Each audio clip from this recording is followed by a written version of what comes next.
नमस्कार, मैं हूं अजय सिंह और इस वक्त पे ये लाइव तस्वीरें देख रहे हैं हिसार के लघु सचिवालय से, जहां बीएससी नर्सिंग के जो स्टूडेंट्स हैं वे आज यहां पर एकत्रित हुए हैं। क्यों इकट्ठा हुए हैं इनसे जान लेते हैं एक बार। क्या नाम है आपका? मेरा नाम प्रीति है सर, मैं बीएससी फर्स्ट ईयर से हूँ जी सर। हम यहाँ पे हमारे आईएनसी एफिलिएशन के लिए इकट्ठे हुए हैं, जो कि इतने दिन हो गए हमारी समस्या है जो कि हल नहीं हो रही है। जैसे हमारे सीनियर्स हैं, 3 सालों से हमें एफिलिएशन नहीं थी, जबकि हमारा एडमिशन हुआ तब भी हमें यही बताया गया था कि हमारा कॉलेज आईएनसी से एफिलिएटेड है और अप्रूव्ड है, जबकि हमें अभी पता चला है कि वो एफिलिएशन नहीं है, बिल्कुल भी नहीं है। हमारे साथ धोखाधड़ी हुई है, तो हम बस हमारा सोल्यूशन चाहते हैं। हम हमारे फ्यूचर के साथ कोई भी रिस्क नहीं ले सकते, इसलिए हम यहाँ पे हमारे एक सोल्यूशन के लिए इकट्ठे हुए हैं। आप कौन से कॉलेज की बात करेंगे बताइए। Maharshi Dayanand institute of nursing Chaudhariwas Hisar में आई है। इससे पहले भी आपने मतलब कि यहाँ डीसी से मिल के गए हैं, उसमें क्या रहा फिर? हाँ जी सर, यहाँ पे 2 मीटिंग हुई थी। वहाँ पे हमें ये कहा गया, एश्योरेंस दी गई थी कि हाँ हम एक्शन लेंगे, बट कोई एक्शन नहीं ली गई है। कहा था कि हम कॉलेज को भी मतलब अच्छे से बता देंगे कि क्या करना है और क्या नहीं करना है। उन्होंने भी ये कहा था कि जो आपके पैम्पलेट्स है और जितनी भी एडवर्टीजमेंट है या फिर जितने बाउंचर्स हैं वहाँ पे एफिलिएशन जो है जो कि रॉन्ग है उसे हम हटवा देंगे, पर ऐसा कुछ नहीं हुआ है। आपने एक दबाव की बात की है, जो कॉलेज में आप पे किस तरह का जो दबाव वो बनाया जाने लग रहा है? सर जो ना बच्चे अब हम स्ट्राइक पे बैठे हुए हैं 27 सितंबर से, अब हमें ये बोल रहे हैं कि आप कॉलेज में आ नहीं रहे हो, आपके एग्ज़ाम्स आ गए हैं तो हम आपको एग्ज़ाम्स में बैठने के लिए नहीं देंगे। अगर आप कॉलेज में नहीं आ रहे हो अपनी अटेंडेंस कंप्लीट कीजिए। अगर आप अटेंडेंस को पूरा नहीं कर रहे हैं या फिर कॉलेज में नहीं आ रहे तो आपके खिलाफ हम स्ट्रिक्ट एक्शन लेंगे। जबकि सर सितंबर 9 से लेकर 3 अक्टूबर तक कॉलेज की छुट्टियाँ हो चुकी थी, 1 महीने की छुट्टियाँ थी वो पूरी की पूरी। उसमें इन्हें हमारी पढ़ाई नहीं दिख रही थी, हमारा सिलेबस नहीं दिख रहा था, हमारे एग्जाम्स कुछ भी नहीं दिख रहा था। लेकिन अब जब हमारे हक के लिए कॉलेज को प्रेशराइज कर रहे हैं कि वो हमें आईएनसी दिलाए, तो वो कह रहे हैं कि आप यहाँ पर आओ, कॉलेज में आओ, आपकी पढ़ाई का नुकसान हो रहा है, ताकि हम यहाँ से दब जाएं, हम उनके बातों में आ जाएं फिर से। ये बात आपको किसने बोली? प्रिंसिपल सर ने बोली या और टीचर ने बोली? सर प्रिंसिपल सर भी कहते हैं और टीचर्स भी कहते हैं। जो पूरे के पूरे मैनेजमेंट है, पूरा कॉलेज एक साइड में हो गया है, स्टूडेंट्स एक साइड में है, सभी एक तरफ बोलते हैं, हम एक तरफ बोलते हैं। कौन सा ईयर आपका? हमारा सर ईयर कौन सा? 2nd ईयर से हैं सर। तो वही लगातार मैं आपको तस्वीरों के माध्यम से दिखा पा रहा हूँ कि जो बच्चों का जो बीएससी नर्सिंग के जो स्टूडेंट्स हैं उनका भविष्य है कहीं ना कहीं ख़राब हो रहा है। क्यों ख़राब है? क्योंकि इन्होंने लाखों जो फीस है, लाखों फीस दी है और उस फीस का जो नतीजा है वो देखना आप लग रहे हो। बच्चों का जो भविष्य है वो तो ख़राब होने लग रहा है। आपका क्या नाम है? प्रदीप नाम है मेरा। मैं बीएससी नर्सिंग 3rd ईयर से हूँ और हमारा भी मतलब पेपर भी होने वाले हैं अभी थोड़े दिनों में, तो हमारी भी मतलब ऐसी ये दिक्कत करेंगे, मतलब प्रेशराइज करेंगे हमको भी, मतलब एग्ज़ाम नहीं देने देंगे या नंबर काटेंगे। तो उस चीज़ के रिगार्डिंग हम इधर बात करने आए अभी, अगर कुछ सोल्यूशन हमारा निकलता है तो भाई मैं आपको एक बार तस्वीरों के माध्यम से दिखा दूँ भाई। कहीं ना कहीं भाई विद्यार्थियों में वो आंखों में नमी है। नमी क्यों है? क्योंकि भाई अपने भविष्य को मतलब उज्जवल बनाने के लिए वहाँ पे कॉलेज में गए और कॉलेज में जाने के बाद इनको बाद में पता चलता है कि भाई ये चीज़ ऐसे है, लेकिन कमियाँ कहाँ पे है। और जो प्रिंसिपल सर जो बार बार जो पूरा स्टाफ इन पर दबाव बना जाने लग रहा है जो अटेंडेंस के लिए, वो कहाँ तक सही है? आप कमेंट करके जो बताइए, वीडियो को ज़्यादा से ज़्यादा शेयर करें। अच्छा मैडम, आप ये बता दीजिए कि जो आपने फ़ीस है वो कितनी दी है? सर हमारी fees per year tuition fees 75,000 है और हम हॉस्टल स्टूडेंट हैं। हॉस्टल स्टूडेंट की फ़ीस 1.5 लाख होती है 1 साल की। 1.5 लाख हमारी फ़ीस है सर। मैं 3rd ईयर की स्टूडेंट हूँ। अब तक मैंने 4.5 लाख रुपए खर्च कर दिए हैं इस डिग्री पर, और जो कि बिल्कुल भी वैल्यूएबल नहीं है, इसकी कहीं भी वैल्यू नहीं है, ना हम कहीं जॉब कर सकते हैं इस डिग्री के साथ। अगर 4th ईयर के बाद मेरे को डिग्री मिलती है बिना आईएनसी एफिलिएशन की तो मैं कहीं भी जॉब नहीं कर पाऊंगी सर। ये प्राइवेट 10-12 हज़ार वाली नौकरी कोई भी कर लेता है, मजदूर भी से ज़्यादा कमा लेते हैं सर। ऐसी डिग्री हमें नहीं चाहिए, हमें आईएनसी एफिलिएटेड डिग्री चाहिए, हमें एफिलिएशन चाहिए सर। हमें बस एक ही डिमांड है हमारी, आईएनसी एफिलिएशन। आपको ये बात पहले नहीं पता थी?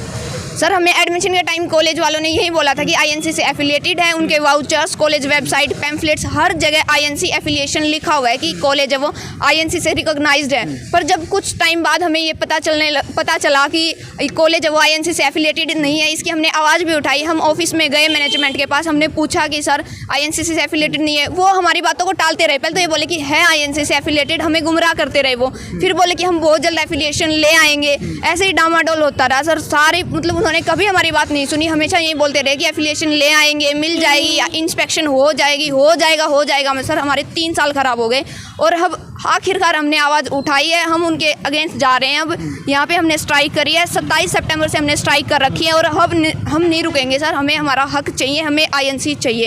एक ही डिमांड है सर हमारी, हमें आईएनसी चाहिए। ठीक है। तो आज आप यहाँ पे आए हैं, अपने पेरेंट्स को साथ में लेके आते हैं आप? पेरेंट्स को सर पहले साथ में लेके आए थे, फिर पेरेंट्स मतलब अगर कॉलेज वालों को भी पेरेंट्स ने बोला, फिर उन्होंने फिर यही सेम बात बोल दी कि हम लेके आएंगे। उन्होंने बाकायदा प्रूफ भी दिखाया लेकिन वो प्रूफ थे नहीं। फिर हमने पेरेंट्स ने फिर ये बोला कि कोई नहीं हम करें। फिर हमने ये केस दर्ज भी किया कि ताकि भाई हो जाए। डीसी से भी मिले हम, डीसी सर ने भी यही कहा है कि 1 महीने का टाइम इनको दिया है कि भाई 1 महीने में हम आईएनसी ले आएंगे। बाकायदा हमें ऐसा नहीं लग रहा कि ऐसा कुछ होगा, लेकिन हम 27 सितंबर से खड़े हैं इस चीज़ के लिए कि हमें मिल जाए आईएनसी। बस हमें आईएनसी चाहिए और हमें कुछ नहीं चाहिए। अच्छा, अभी आपको मतलब 1 महीने का टाइम दिया गया है कि भाई 1 महीने बाद हम ये ले आएंगे। 1 महीने का टाइम दिया गया है, लेकिन हमें नहीं लग रहा कि 1 महीने के टाइम में ये कर देंगे कुछ, क्योंकि कॉलेज वालों की तरफ से हमें कुछ नहीं दिख रहा। ना तो इंस्पेक्शन की टीम वगैरह का कुछ भी हमें नहीं लग रहा कि कॉलेज ले आएगा 1 महीने में। सिर्फ हमें ये बात है कि हमें गुमराह किया जा रहा है ये बातें बोल के कि 1 महीने में आ जाएगा। ऐसा कुछ हमें नहीं लग नहीं रहा। क्या करें? देखिए भाई साहब, पहले भी हमारे को 6 से 7 बार ये कह चुके हैं भी हम आईएनसी ला दी जाएगी आपको। 3 साल से बस ये टाइम ही मांग रहे हैं। 1 महीने का, 2 महीने का, अलग अलग करके समय मांगा जा रहा है। अब हम दोनों, जैसे कि ये भाई हो गया, माँ हो गया, हम गरीब किसान के लड़के हैं, बड़ी मुश्किल से लोन लेके हमारे पिताजी इस कोर्स में हमारे को पढ़ा पा रहे हैं। वो हमारे साथ हर समय यहाँ पे नहीं आ सकते, उनका खुद का भी काम होता है। लेकिन अब हम कॉलेज से जानना चाहते हैं, पैसे कमाने के लिए स्टार्ट किया था, एजुकेशन के लिए स्टार्ट किया था, मेडिकल फैसिलिटीज़ के लिए स्टार्ट किया था। हमारे को एडमिशन दिया गया था, उस टाइम तो बहुत कुछ कहा गया था, आप मेडिकल हेल्प वर्कर बनोगे, ये करोगे, वो करोगे। पर हमारी डिग्री ख़राब हो गई, हमारे माता पिता के पैसे ख़राब हो रहे हैं, बर्बाद कर दिया हमारी ज़िंदगी को। इसका जवाब कौन देगा हमारे को? ना प्रशासन हमारी सुन रहा है, ना कॉलेज वाले हमारे सुन रहे हैं। वो फोर्स कर रहे हैं ऊपर से भी, कॉलेज में आओ, प्रेशर डाल रहे हैं। तो इस बात से हम क्या समझे सर? हाँ जी। जैसे अभी जूनियर से इनको प्रेशराइज किया जा रहा है कि कॉलेज में आए, अटेंडेंस शॉर्ट की वो कर रहे हैं। और 3rd ईयर में हम स्टूडेंट्स हैं, हमको ड्यूटी पे भेज रहे हैं पंजाब, जाकि डिग्री हमारी वो हरियाणा में ही वैलिड नहीं है। प्रेशराइज कर रहे हैं कि पंजाब जाओ वहाँ पे ड्यूटी के लिए। कितना बेड बता? हॉस्पिटल उन्होंने बताया 300 बेडेड है, पर हमने हॉस्पिटल में बात की, वो 50 बेडेड है हॉस्पिटल में। हाँ, बिल्कुल सारा झूठ है। बस ये कोशिश कर रहे हैं कि हम अलग अलग हो जाए सभी। हमारी डिग्री में जो है 300 बेड से नीचे के हॉस्पिटल में है ना, अलाउ नहीं होता, कोई मान्यता नहीं होती है। इसलिए उन्होंने कह दिया 300 बेड का हॉस्पिटल है तुम्हारा, लेकिन रियलिटी में वो 50 बेड का हॉस्पिटल है, जिसकी हमारी ज़िंदगी में ना कभी काम आना, ना वहाँ पे एक्सपीरियंस हमारा कुछ बनना उस बात से।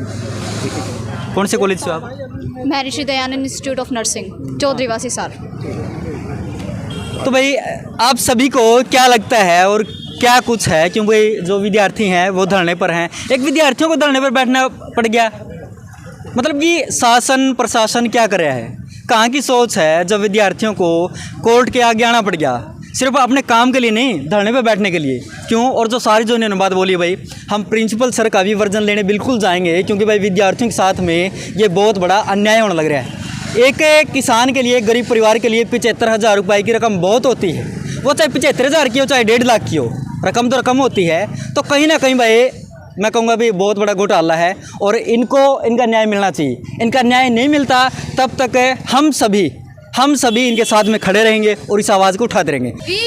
जब प्रिंसिपल सर ने 1 महीने का टाइम दिया है, तो आप 1 महीने तक वेट कर लीजिए। सर ऑलरेडी पहले से 3 साल हो चुके हैं, तब से वेट कर रहे हैं। कहते हैं इंस्पेक्शन आएगी और तब एफिलिएशन मिल जाएगी, बट इंस्पेक्शन आती है बट डेफिशिएंसीज वही हो जाती है। मतलब कि 3 साल पहले से आपको ये आश्वासन दे रहे हैं? हाँ जी सर, पहले 3 साल पहले से आश्वासन दे रहे हैं कि इंस्पेक्शन होगी। अब जिनको नहीं पता है वो ऐसे सोच लेते हैं कि इंस्पेक्शन होगी मीन्स एफिलिएशन मिल जाएगी, बट इंस्पेक्शन होती है, डेफिशिएंसीज आ जाती है, डेफिशिएंसीज कवर नहीं होती है। एक कवर हो जाए तो दूसरी हो जाती है, बट हमें आईएनसी नहीं मिल रही है। इसीलिए हम इतने बड़े स्टेप पे आए हैं यहाँ पे।